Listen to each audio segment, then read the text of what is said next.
প্রিয় দর্শক, আপনাদের সবাইকে সাদর আমন্ত্রণ আমাদের আজকের আয়োজন ফ্রেশ ফিল্মটি তারকাকথনে। এবং আশা করছি যে যেখানে বসে আমাকে এই মুহূর্তে দেখছেন তারা সকলেই ভালো আছেন, সুস্থ আছেন এবং নিরাপদে আছেন সবসময়। আজকে আড্ডা দিতে বসেছি সব বরাবর মতো, এবং আমাদের সঙ্গে একজন তারকা তো থাকবেনই। আজকের তারকা ভীষণ আলোচিত এবং আমার একজন প্রিয় অভিনয় শিল্পী এবং গুণী অভিনয় শিল্পী অবশ্যই বলতে হবে, সবার মাঝে খুবই আলোচিত এবং প্রিয় মুখ, সোহেল মণ্ডল। সোহেল ভাই, ওয়েলকাম টু দ্য স্টুডিও। কেমন আছেন? কিছুটা ভালো।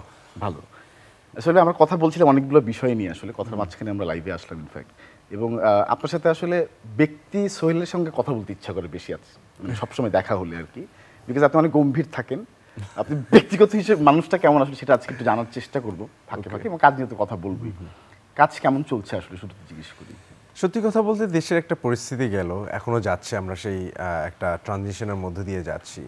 সো কাজকর্ম এখনো প্রপারলি ফুল লেন্থে শুরু হয়নি। অনেকেই করছেন, কেউ কাজ করছেন, বাট আমার কাজ এখনো শুরু হয়নি। সামনের মাস থেকে কাজ শুরু করব। সো সব মিলিয়ে মানে আমরা এই ট্রানজিশন পিরিয়ডটা আসলে হজম করতেও চেষ্টা করছি।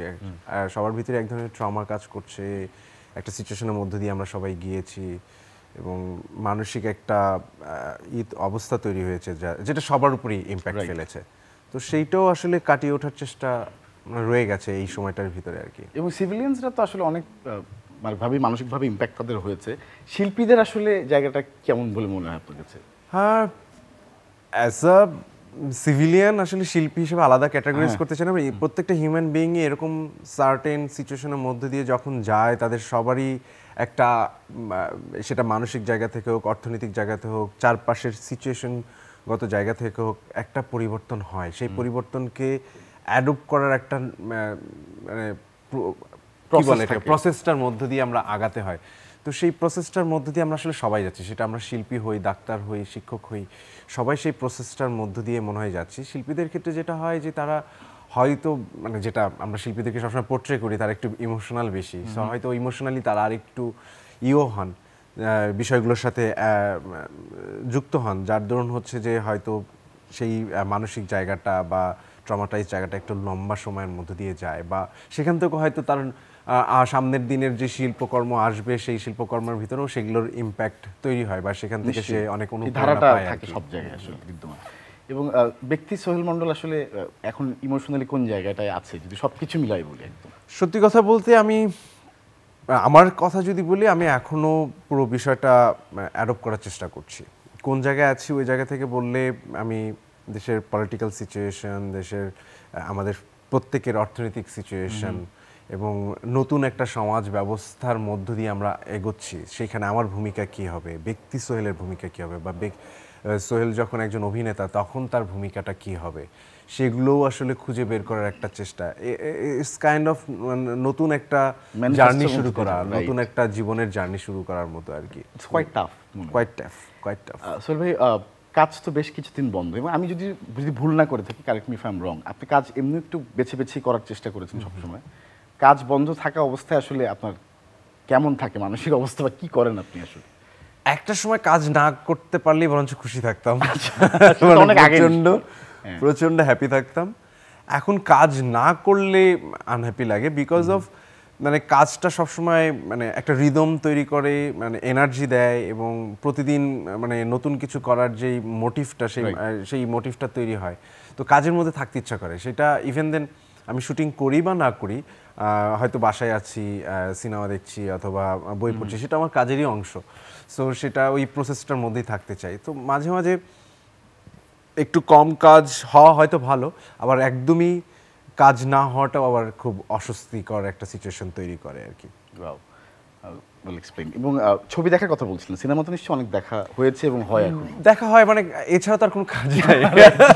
আমার কাজই হচ্ছে হয় সিনেমা দেখো অথবা বইটে পড়ো, আমার রিসার্চের অংশ বা আমার কাজেরই অংশের কারণে, বা শুধু ওইটার কারণে না, এন্টারটেনমেন্টের জন্য আসলে সেগুলো দেখা হয়। তারপর একটা চোখ থাকে একজোড়া, যেটা দিয়ে সবসময় কাজটাকে বেশি মূল্যায়ন করার চেষ্টা করেন। আমি আসলে প্রথমত আসলে অডিয়েন্স হিসেবে কাজটা দেখি, তারপরে হয়তো যদি মনে হয় যে কন্টেন্টের অনেক ভালো অ্যাসপেক্ট তৈরি হচ্ছে বা ভালো ভালো কিছু জিনিস আছে, সেটাকে হয়তো আবার রিওয়াচ করি আর কি কখনো কখনো। সোহেল ভাই, ইট ইজ অ্যান অ্যাটেম্প্ট, আমি চেষ্টা করছি আপনার ছোটোবেলাটা, মানে আজকে যিনি সোহেল মণ্ডল আমাদের প্রিয় একজন অভিনয় শিল্পী, তার ছোটোবেলাটা কেমন ছিল? মানে কখন টের পেলেন যে আপনার মধ্যে যে অভিনয়ের পোকাটা আছে? এইটা না অভিনয়ের বিষয়টা একদমই আমার অ্যাক্সিডেন্টাল, মানে অভিনয় বিষয় নিয়ে। তবে হ্যাঁ, মানে অভিনেতাদের প্রতি, গল্পের প্রতি বা আমাদের সিনেমা বলেন, নাটক বলেন, বা একটা সময় আসলে গ্রামে যখন থাকতাম তখন আসলে বইটাই পড়া হতো, ওখানেই একটা যে জগৎ তৈরি হতো। মানে পড়ুয়া ছিলেন, বই পড়তেন ভীষণ? হ্যাঁ, কারণ বাবার একটা ছোটখাটো লাইব্রেরি ছিল, ভাইয়া বই পড়তেন, আমার কমিক্স দিয়েই আসলে শুরু হতো। খুবই 3-4 মানে ওই সময় কমিক্সের একটা ছড়াছড়ি ছিল, সেবা প্রকাশনীর, জানেও না সেবা প্রকাশনীর একটা বিশাল ছিল, তাদের অনুবাদ, 3 গোয়েন্দা থেকে শুরু করে মাসুদ রানা, মানে ওই ধরনের বই থেকে শুরু করে তারপরে আস্তে আস্তে আমাদের যে ফিকশনের যে মানে বইগুলো আছে, এখন মোর পড়তে ইচ্ছা করে খুব হিস্ট্রিক্যাল, মানে খুবই প্রবন্ধ টাইপের বইগুলো, খুবই মানে নন ফিকশন। মাসুদ রানা তো পড়েছেন? হ্যাঁ, নন ফিকশনগুলোকে খুব প্রেফার করি। তো ছোটোবেলায় আসলে ওই একটা জগৎ, কল্পনার জগৎটা হয়তো আমাকে ইনফ্লুয়েন্স করতে পারে একটা পর্যায়ে এসে অভিনেতা হওয়ার। মানে এক্স্যাক্টলি ছোটোবেলা থেকে কোনো চিন্তা ছিল না যে অভিনেতা হবো, খুবই অ্যাক্সিডেন্টাল হয়। তবে এই জায়গায় একটু একটা প্রশ্ন রাখতে চাই, খুব কৌতূহলী আমি, যে ছোটবেলায় যখন এই যে হিরোইক ক্যারেক্টারগুলো পড়া হতো, পড়ার ব্যাপারটা তো ইম্প্যাক্টটা একেবারেই আলাদা, দেখার থেকে ভীষণ আলাদা। নিজের ইমাজিনারি একটা ওয়ার্ল্ডে একটা হিরো তৈরি করা এবং সেখানে নিজেকে অনেক সময় চিন্তা করা। হ্যাঁ, নিজে বেশিরভাগ সময় মানে যেটা ইভেন আমি যখন শুভ্র পড়তাম তখন হয়তো নিজেকে শুভ্র লাগতো, হুমায়ুন আহমেদের বইয়ের কথা বলি। যখন হিমু পড়তাম হয়তো তখন হয়তো নিজেকে হিমুতে কল্পনা করতে ভালো লাগতো, বা ইভেন 3 গোয়েন্দা, বা আমি খুবই কন্টেম্পোরারি সেই সময়ের গল্পগুলোর কথা বলছি, মানে যেগুলো হয়তো আমরা পড়তাম, বা মাসুদ রানার ক্ষেত্রেও হয়তো এসপোনিয়াজ কোনো একটা ক্যারেক্টার বা থ্রিলার, মানে ওই থ্রিলিংটা ফিল করার জন্য নিজেকে ওই জায়গায় রাখাটা, তো সেইগুলো আসলে হয়তো ইম্প্যাক্ট ফেলে মানে মননে, মনস্তত্ত্বে। বাট সবাই তো, অনেকেই তো পড়েন, তারা তার অভিনেতা হন না, হয়তো ঘটনার পরিক্রমায় পরে এসে আসলে থিয়েটারের সাথে যুক্ত হয় এবং থিয়েটারের কার্যক্রম করতে করতেই আসলে অভিনয়ের প্রতি প্যাশনটা। ওই সময় যখন পড়তেন, ধরা যাক মানে মাঝামাঝি সময়টা যখন আপনি ধরেন যে কৈশোরে ছিলেন, পড়াশোনা যখন করতেন এগুলো, তখন কি মনে হয়েছিল কখনো যে আমি হিরো হব, বা কোনোদিন একদিন স্পেনের জন্য অন্য একটা ঘটনার কথা যদি বলি, সেরকম একটা ঘটনায় হয়তো আমি অবদান রাখতে পারবো? বা সেইভাবে যদি কানেক্ট করতে চাই, হ্যাঁ, মানে বাংলা সিনেমা হলেই দেখতাম আমি। মানে খুবই কম আমাদের ধুনট, আমি যেই থানাতে বড় হয়েছি, মানে আমি ঢাকা এবং ধুনট দুটো মিলেই আমি আসলে রেজ আপ হয়েছে। তো সনি হল একটা মূল জায়গা ছিল যেখানে আমরা ঢাকা শহরে মিরপুর সনি হলটা, এটা 91 থেকে 93 97 পর্যন্ত সিনেমা দেখেছেন? আমরা সিনেমা দেখি, কারণ আমাদের ফ্যামিলি কালচারই ছিল প্রতি বৃহস্পতিবার লাস্ট শোটা। আচ্ছা, এটা তো আপনার ফ্যামিলির ছিল, হ্যাঁ, আশেপাশেও কি এরকমই ছিল? কালচারালি এরকম। এবং সকালে ঘুম থেকে উঠলে আপনি রেওয়াজের শব্দ পেতেন, কেউ বাসায় রেওয়াজ করছে, সে মানে ওই একটা কালচারাল এনভায়রনমেন্ট সব জায়গায় পেয়েছি আমি, ঢাকা বলেন, গ্রামে বলেন, সব জায়গায়। ইভেন আমি ছোটবেলায় মাদ্রাসায় গিয়েছি পড়তে, মানে আমাদের একটা সার্টেন ইয়েতে ছিল, মাদ্রাসায় পড়ে এসো, তারপরে স্কুলে যাও, তারপরে তোমার গান বাজনা কোনো থাকলে, মানে এই টোটাল একটা হারমোনি ব্যাপার ছিলই আর কি। মানে সবকিছুই আমরা মধ্যে দিয়ে বড় হয়েছি, কোনো ধরনের রেস্ট্রিকশন বা এটা করা যাবে না, ওটা করা যাবে না, এই ধরনের ইয়ের মধ্যে দিয়ে বড় হয়নি। তো সিনেমা দেখার প্রসেসটা এরকম ছিল, আগে শুক্রবারে শুধু সিনেমা দেখানো হতো বিটিভিতে, তাও দুটো শুক্রবার করে ব্যাপার ছিল। গ্রামে আবার তখন বিদ্যুৎ ছিল না, সো ব্যাটারি, যার বাড়িতে ব্যাটারি ছিল এবং একটা টেলিভিশন ছিল, সাদা কালো টেলিভিশন, তার বাড়িতে সবাই হুমড়ি খেয়ে যে ছবি সিনেমা দেখতাম। তো সেইটা আবার ঢাকা শহরে যখন আমরা থাকা শুরু করি, ছোট মামা খুব ফ্যামিলিয়ার ছিলেন কালচারালি, তো তিনি আমাদেরকে সিনেমা হলে নিয়ে যেতেন। একজন থাকে আর কি, কেউ না কেউ থাকে ইনফ্লুয়েন্স করার। আমাদের বাড়িতে যাত্রা হতো, কারণ ছোট মামা এগুলোর সাথে আবার খুব কানেক্টেড ছিলেন। তো ওনারা কি করতেন, বাৎসরিক একটা উৎসবের সময়, মানে এই শীত আসবে বা শীতের সময় যাত্রা দলকে হায়ার করতেন, তারা আসতো, তাদের সাথে নিজেরা হচ্ছে পার্টিসিপেট করতেন, করে হচ্ছে তারাও পারফর্ম করতেন। তো 10-12 দিন টানা শো হতো বাড়ির উঠোনের উপরেই যাত্রা প্যানেল, তো সেটাও দেখার সৌভাগ্য হয়েছিল, নানু বাড়িতে এটা হতো। তো সেগুলোর হয়তো কোনো না কোনো কানেক্টিভিটি, এই কথাটা জানতে চাইলাম, এই কারণটা হয়তো এইটাই যে কোনো না কোনো কানেক্টিভিটি হয়তো আছে। অ্যান্ড হিরো হওয়ার কথা যেটা বললেন, সেটা হচ্ছে ওই যে আমি ইভেন আমার মনে আছে সাকিব ভাইয়ের প্রথম সিনেমা, আমার নামটা যদি ভুলে না থাকি, ফার্স্ট ফিল্মটা, সো ওইটা আমাদের সিনেমা হলেই দেখেছি। মান্না ভাইয়ের আমি প্রচন্ড ফ্যান ছিলাম, মানে এগুলো সিনেমা দেখে বড় হয়েছে। অন দ্যাট এই যে আপনি নায়ক মান্নার ফ্যান ছিলেন, হ্যাঁ, মানে এই যে ফ্যান বা ফ্যানের যে সত্তাটা যে হোল্ড করা, এটা আপনাদের সময় কেমন ছিল, আপনার ক্ষেত্রে কেমন ছিল? প্রচন্ড ভাবে এখনকার মতোই, মানে এইটা খুব এখন একটু ডিফারেন্ট মনে হচ্ছে ভাই, সেটা একটা মানে নানা রকম পার্সপেক্টিভ আছে, বাট আমাদের খুবই মানে তাকে একজন হিরোকে পর্দায় দেখছি, আর তখন তো আসলে এত মাল্টি মানে স্পেস ছিল না যে আমি ফোনে কন্টেন্ট দেখছি, টেলিভিশনে এটা একটা কারণ, তখনকার ফ্যান হওয়াটা অন্যরকম ছিল। একজন মান্নাকে দেখতে হলে আমার সিনেমা হলেই যেই দেখতে হতো, এবং তার একটা সাক্ষাৎকার পত্রিকা আসলে সেটা পড়ার একটা আগ্রহ হতো, কারণ তো খুব বেশি দেখতে যেতাম না। তো ওই যে একটা না দেখতে পেয়েছেন মন্ডল ভাই? হ্যাঁ, ভিউ কার্ড আমার বাবার কালেকশন ছিল, ববিতা আপার ভিউ কার্ড, তারপরে জাফর ইকবালের ভিউ কার্ড, আমরা ফ্যামিলিতে বিচিত্রার বড় বড় কালেকশন ছিল বাবার।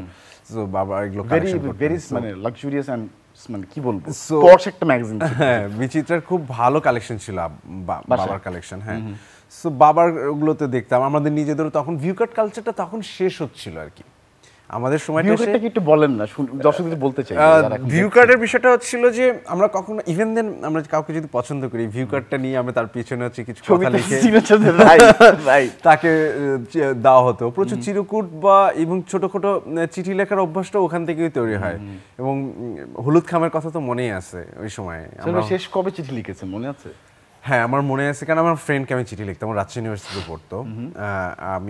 আমরা যখন স্কুলে বড় হতে, আমার খুব বাল্যবন্ধু, ওর সাথে আমার খুব, ও এখন বগুড়াতেই থাকে, তো ওর সাথে আমি চিঠি লিখতাম। হ্যাঁ, ছেলে বন্ধু, অনেকে ভাবতো যে গার্লফ্রেন্ড, বাট ওর সাথে আমার স্মৃতিটা এই কারণে মনে আছে, কারণ আমি থাকতাম বগুড়াতে। পত্রমিতার চেয়ে ও খুব ক্লোজ ছিল। ওর যদি ইউনিভার্সিটি লাইফে কি হচ্ছে না হচ্ছে আমাকে চিঠি লিখতো, আমি ওকে আমি যেহেতু ইউনিভার্সিটিতে পড়তে পারিনি, আমি গ্রামে, ও ইভেন কলেজে পড়তো মনে হয়, তখন কলেজ থেকে এটা হচ্ছিল। আমরা যখন স্কুল থেকে শেষ করে রাজশাহী কলেজে যাই, আর আমি ছিল মানে সিরাজগঞ্জের কোনো একটা কাজীপুর কলেজে আমি পড়াশোনা করছিলাম। তো আমি কলেজে থাকা অবস্থা ওকে চিঠি লিখতাম। তো 2 টাকা 2.5 টাকা খাম ছিল, হলুদ খামটাই চিঠি লিখতাম। 6-7 দিন লাগতো হচ্ছে যে পৌঁছাতে রাজশাহী, এবং সেখান থেকে আসতো। সো ওই বিষয়গুলো ছিল আর কি ওই সময়, ভিউ কার্ড, তারপরে যে এইগুলো। ইভেন দেন আমি লাস্ট চিঠি লিখেছি আমার বন্ধুকে মনে হয়, খুব বেশি দিন না, 12-13, না এর মধ্যে না, এখন তো চিঠি লেখা হয় আসলে মুঠোফোনে, বাট তাও 12-13 পর্যন্ত আমি চিঠি লিখেছি।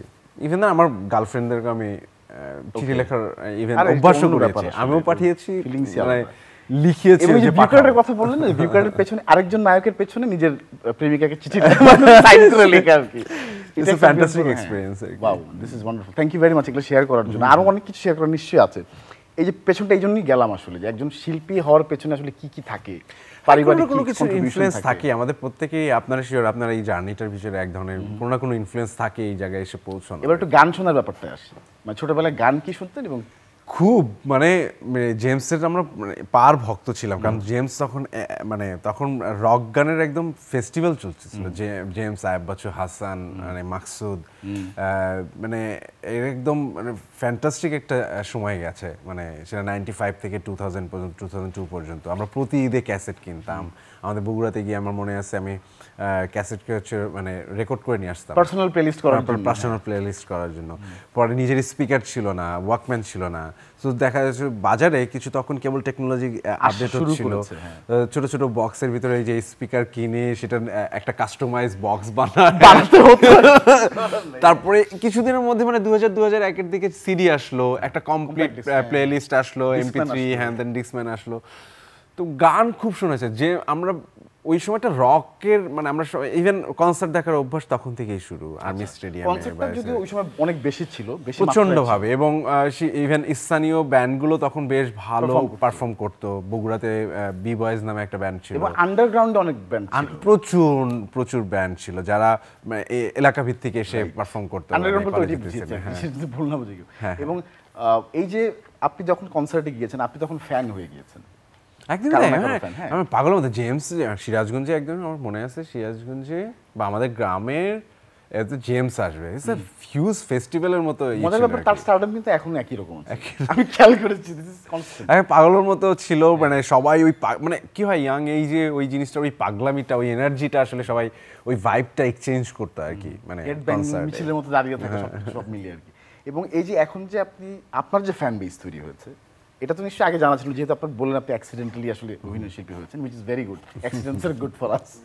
এবং এই জায়গাটাতে যদি জিজ্ঞেস করি যে এই যে অ্যাক্সিডেন্টটা হলো, তারপর যখন আপনার ফ্যান বেস তৈরি হলো, যখন আপনি তখন রেট্রোস্পেক্টে চিন্তা করেছেন যে পিছনে যে আমি তো একদিন ফ্যান হয়ে গিয়েছি, এখন ফ্যান, এখন একটু অস্বস্তি হয়, মানে এইটা তো হজম করার মতো না। আলটিমেটলি সারা জীবনই নিজে আর একজনের ফ্যান ছিলাম। সো ওইটার এক্সপিরিয়েন্স কীরকম সেটা এখন কিছুটা মানে কিভাবে তারা রিসিভ করতেন, মানে আমি একজনকে বলছি যে আমি আপনাকে পছন্দ করি, আপনার গান পছন্দ করি, আপনার অভিনয় আমার খুব ভালো লাগে, স্টিল না এখন এটা অনেক আসলে কিভাবে reply কিভাবে মানে আরেকজন রিসিভ করে যিনি আসলে সেই পজিশনে আছেন। তো যখন নিজেকে ওই পজিশনে দেখি তখন আসলে একটু অস্বস্তি হয়, মানে এটা কিভাবে রিসিভ করতে হয়। ইগোম্যানিক বা ইগোয়েটিক না ব্যাপারটা, নো মানে it's totally different, not egoistic, understand, মানে এটা টোটালি যেহেতু ওই পরিবেশের মধ্যে বড় সচেতন না থাকার হওয়া, মতো, সচেতন হওয়ার মতো আসলে। আস্তে আস্তে এখন হয়তো একটু অভ্যস্ততা আসছে, আচ্ছা এটা তো সহজ, ওকে কেউ একজন বলছে আমার এখন deal পছন্দ করে করে। ফেলেন যে না, ঠিক আছে। এখন হয় কিছুটা কিন্তু প্রথম প্রথম খুব স্ট্রাগল হচ্ছিল যে আসলে এটা কিভাবে ডিল করতে এবং হয়। স্পেশালি হাওয়া যখন বের হলো, হাওয়ার পরে তো একটা বিশাল, মানে আমার মনে হয় যে আপনার একটা, মানে কি বলবো, ইট গট বিগার। হাওয়ার চেয়েও আমি যদি বলি তাকদিরে আসলে এই জিনিসটা সবচেয়ে বেশি হয়েছে, মানে স্টিল নাও আমি সবসময় বলি চরিত্র যখন একদম হয়ে যায় তখন সেটা মুখে মুখে থাকে। স্টিল আমি ভাইসা নামে, মানে আমার হ্যাঁ মন্টু অ্যান্ড ভাইসা, মানে ওই জিনিসটা দিয়েই আমাকে, আরে ভাইসা, মানে এখন ভাইসা কেমন আছেন, মানে এই জিনিসটা দিয়েই সব জায়গায় মানে পড়ছে হই। স্টিল আমার অন্য অনেক কাজ হয়তো হচ্ছে, হাওয়া আসছে, উড়কেস ওখানে পারফর্ম করেছিলাম, তো অন্য অনেক কাজই অনেক চরিত্র হয়তো করেছি এর মধ্যে, বাট স্টিল না ওইটা মানুষের মনের মধ্যে যেটা শিল্পী যেটা গেঁথে নিজে রয়ে বলছেন তার গেছে মানে আর কি। নিশ্চয়ই আলাদা ইম্প্যাক্ট আছে। কিন্তু আমি হাওয়াটা জাস্ট রেফারেন্স হিসেবে বললাম যে ওই সময় তো লিটারালি মানে ওয়ার্ল্ড ওয়াইড আপনার একটা মানে একদমই, gateway মানে হয়েছে। সিনেমার একটা বিগ ইম্প্যাক্ট হচ্ছে আপনি অনেক মানুষ দেখে, একদম আপনি সমাজের মানে সব শ্রেণীর সর্বস্তরের মানুষ, এবং সব সব শ্রেণীর মানুষ দেখেন, সো ওইটার একটা কমিউনিকেশন তৈরি হয়, মানে cinema is a big deal always. এখনো সেটা বিগ ডিল আছে এবং সামনেও থাকবে, শিল্পীদের জায়গাটা থাকবে ওইটাই। এবং সিনেমার ক্ষেত্রে সিনেমা যখন ফার্স্ট করলেন সেইখানে মানে যখন আপনি প্রিপারেশন নিচ্ছেন বা জানতে পারলেন, তখন আসলে আপনার জায়গাটা, অনুভূতিটা কেমন ছিল যে আমি সিনেমা করতে যাচ্ছি এখন? আমার না শুরুটাই সিনেমা দিয়ে, হ্যাঁ, আমার শুরুটাই সিনেমা দিয়ে। আমার প্রথমে থিয়েটারে অভিনয় করতাম, তারপরে কথাই জানতাম, এই জন্য এটা জিজ্ঞেস তারপরে আসলে আন্ডার কনস্ট্রাকশন অফ প্রথম ফিল্ম রুবায়েত হোসেনের ফিল্মটা ছিল, তারপরে আমি মুসাফির করি, আয়নাবাজি করি, তারপরে এসে আমি করছিলাম মায়ার জঞ্জাল, তারপরে হাওয়া, দেন শ্যামাকাব্য, এখন বনলতা সেন শেষ করছি। সো সিনেমার যে হাওয়ার পরে এসছে, মায়ের জঞ্জালটা হাওয়ার পরে আসছে, বাট শুটিংটা হয়েছে হাওয়ার আগে আর কি, কারণ এটা 2018-তে আমি শুট করেছি আর 2019-এ হচ্ছে হাওয়া শুট করেছি, আর শ্যামাকাব্য 2022, বনলতা সেন 2023। ওকে, আচ্ছা এরকম তো হয়েছে নিশ্চয়ই, যার আপনি ফ্যান ছিলেন পর্দায় তার সঙ্গে কাজ করলেন প্রথমবার মতো, এরকম প্রমিনেন্ট তো নিশ্চয়ই দু একজন আছে। আসাদুজ্জামান নূর, তার সাথে কাজ করার সুযোগ ছিল, ফ্যান ছিলাম, এখনও তাই। অ্যান্ড তারপরে হচ্ছে সুবর্ণাপা, আমি যখন শ্যামাকাব্য করি তখন যদিও তার সাথে আমার স্ক্রিন শেয়ার হয়নি, বাট মেন্টর হিসেবে তিনি সিনেমায় ছিলেন। তারপরে অপিয়াপা, যদি আমরা সেম সিনেমায় কাজ করেছি, আমার সাথে এখানেও স্ক্রিন শেয়ার করা হয়নি। আচ্ছা, অপিয়াপার সাথে আপনার ঘটনাটা কি হলো?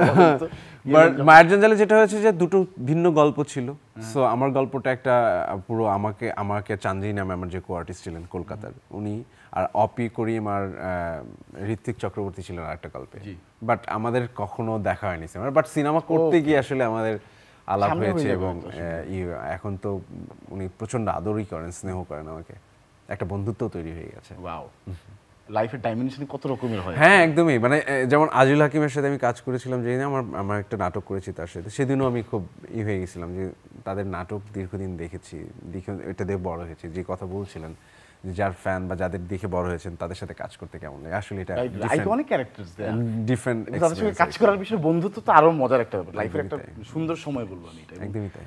আপনি নাটকে কাজ করেছেন বেশ, আশা করি সামনেও করবেন ভালো ভালো নাটক, এবং পরাজিত নামে একটি নাটক আপনি করেছেন। হ্যাঁ, চ্যানেলে একটা সেটা প্রজেক্ট ছিল লাস্টে, শুনবো, একটু দেখে আসি, বরং দেখে তারপর ফিরছি। চলুন প্রিয় দর্শক।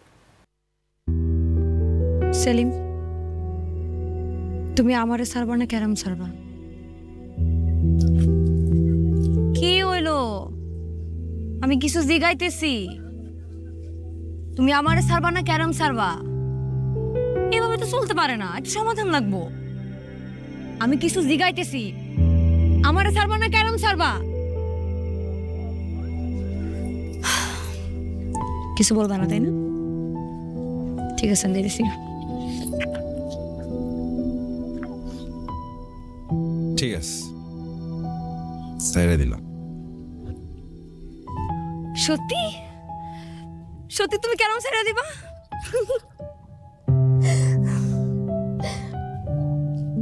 তোমার ইংরেজি ভাষায় আই লাভ ইউ, আমি জানি তুমি এই পৃথিবীতে আমি ছাড়া আর কোনো কিছুর এত ভালোবাসো না, না তোমার ক্যারাম আর না তোমার ওই ক্যারাম নামের জুয়া, তাই না? না, না মানে আমি তোমারে ছেড়ে দিলাম। কি? তুমি আমারে ছাইরা দিলা? তুমি ক্যারাম না ছাইরা আমারে ছাইরা দিলা? তুমি ক্যারাম না ছাইরা আমারে ছাইরা দিলা? তাই না? ওয়ান্ডারফুল। এবং জীবনে এরকম সিচুয়েশন কি হয়েছে কখনো, মানে কোনো একটা ঘটনার কারণে কাউকে ছাড়তে হয়েছে? হ্যাঁ, মানে আমার প্রফেশনটার কারণে ছাড়তে হয়নি, বাট এই প্রফেশনটা না এমন একটা প্রফেশন যেখানে আনসার্টেনিটি সবচেয়ে বেশি হ্যাপেনিং হয়। সো সেই জায়গা থেকে নিজেকেই মনে হয়েছে যে কোনো একটা মানে কাউকে ছাড়ার বিষয়, বা সেটা ফ্যামিলির ক্ষেত্রে, মানে আমার দেখা গিয়েছে আমি যখন থিয়েটার করতাম, এখন বাড়িতে কেউ একজন অসুস্থ বা কেউ মারা যাচ্ছেন, but show must go on, মানে এইটাকে সবসময় মেনটেন করতে হয়। সো ওইটার কারণে হয়তো ফ্যামিলি কানেকশনটাও একটু এখন কমে গেছে, যদি আমরা সর্বোচ্চ চেষ্টা করি অবসর টাইমটা। এই জায়গাটা আমি একটু বলতে চাই, মানে এই জায়গাটা যাতে মানে পরিবারের সবাই যদি বুঝতে পারে আসলে, কারণ আর্টিস্টদের ক্ষেত্রে কিন্তু ঘটনাটা প্রায়ই ঘটে। এখন আমার মনে হয় অনেক ফ্যামিলি আমরা যারা কলিগস আছেন, তাদের যারা ফ্যামিলি আছেন, তারা তো এক ধরনের অভ্যস্ততার মধ্য দিয়ে যেতে থাকেন এবং একটা পর্যায়ে হয়তো সেটা অ্যাডপ্ট করেন, বা শুরুর দিকে আসলে অনেকের ক্ষেত্রে হয়তো এটা খুব প্রবলেম হয়। আমার ফ্যামিলি আবার আমার জায়গা থেকে আমি এইটুকু বলতে পারি, আমার ফ্যামিলি সবসময় আমার জন্য সাপোর্টিভ ছিলেন। কখনোই আমার কাজকর্ম আমি কি করছি সেটা নিয়ে কখনোই বাধাগ্রস্ত কোনো সিচুয়েশন তৈরি করেন নাই। সো সবসময় একটা ওয়েলকামিং ব্যাপার ছিল। ওকে, তুমি যদি মানে সোশ্যাল গ্যাদারিং এ নরমালি যায়, একদম র্যান্ডমলি যায়, খুব কম।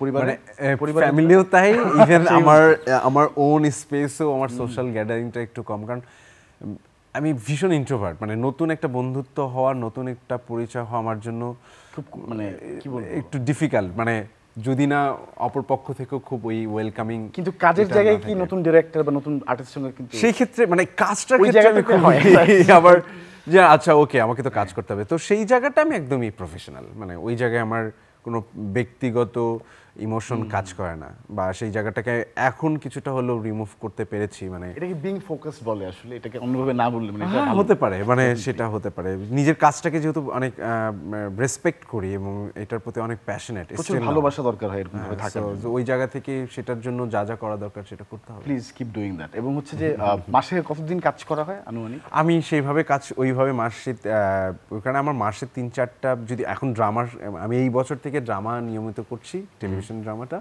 তো সেই ক্ষেত্রে মাসে 3-4টা কাজ থাকে। তো সে 2-3 দিনের প্রজেক্ট হলে হয়তো সব মিলে 7 থেকে 10 দিনের মতো কাজ করা হয়।